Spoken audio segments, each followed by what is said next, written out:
Good morning and welcome back to Margin. This morning I want to talk to you about savings. So savings is the theme for the month and this is part one. Let's jump right into it.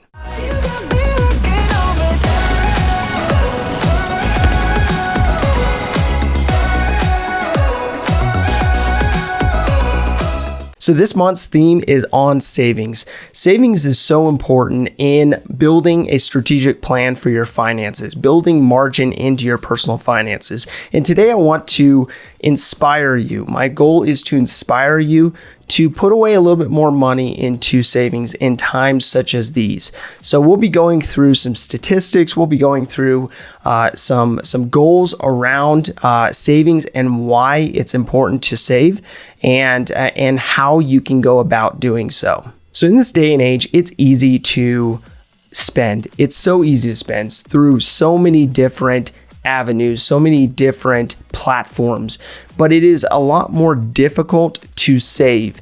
And I say that because there's a barrier to entry to saving because of all the different things that we could potentially put our incomes toward.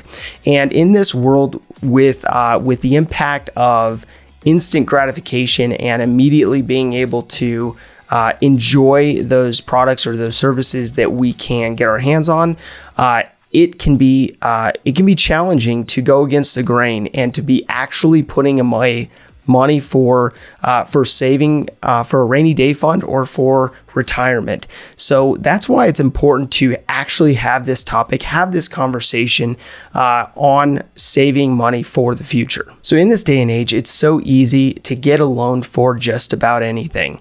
And anything under the sun that you can think of, most likely there's a loan or a product for that. And that's why I started out the year with the theme of credit cards and unsecured loans and fulfilling lifestyle creep through our overconsumption. But although I understand the challenges that come with that money burning a hole in your pocket, it's so important, especially in uncertain times, to have a plan for your money, have a plan for your savings, so that you're not burning that hole in the pocket by spending that money that should be allocated to some kind of savings. So there are a myriad of reasons for you to save. It may be for a lifestyle you want to lead in the future. It may be for retirement savings to be able to retire at a certain season or a certain age or so on and so forth. It may also be just to build margin for options. And with that, it's important for you to have a why. Have a why for why you want to save money, because it's going to prevail in the time when it's so easy to spend that savings on something that comes up and catches your eye. So we have a tendency to have very little margin between what we bring in and what is paid out for various purchases. And with that, oftentimes it leads people to not save very much because everything that comes in is going right back out the door.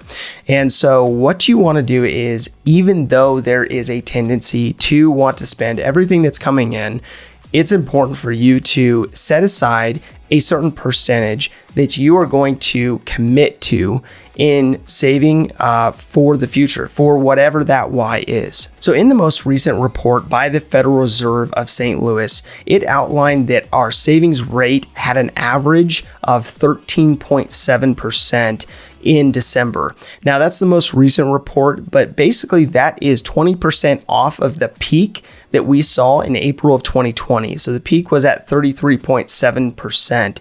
And with that, it's important to look at, okay, well, why is our savings rate declining? That could be attributed to a number of different factors. So this personal savings rate is a percentage of your disposable income.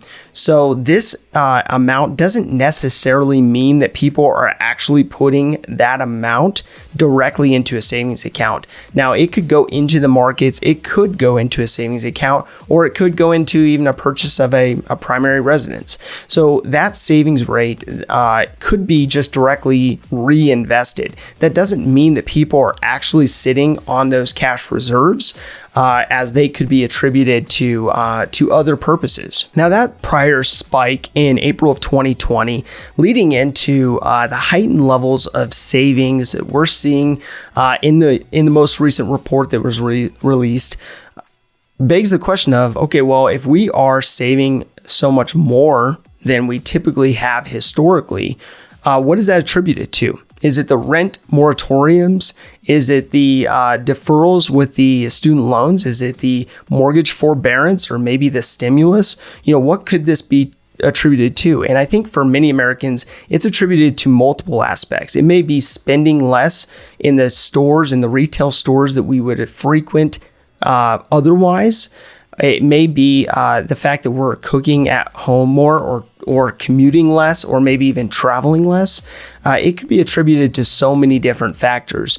But nonetheless, it's important to look at, okay, if this savings rate is higher and people are spending less, why are they spending less? Especially when this is the average. This is the average individual spending. So the National Bureau of Economic Research basically came out and stated that mid-2020, we officially entered into a recession. So they responded quicker than they normally do.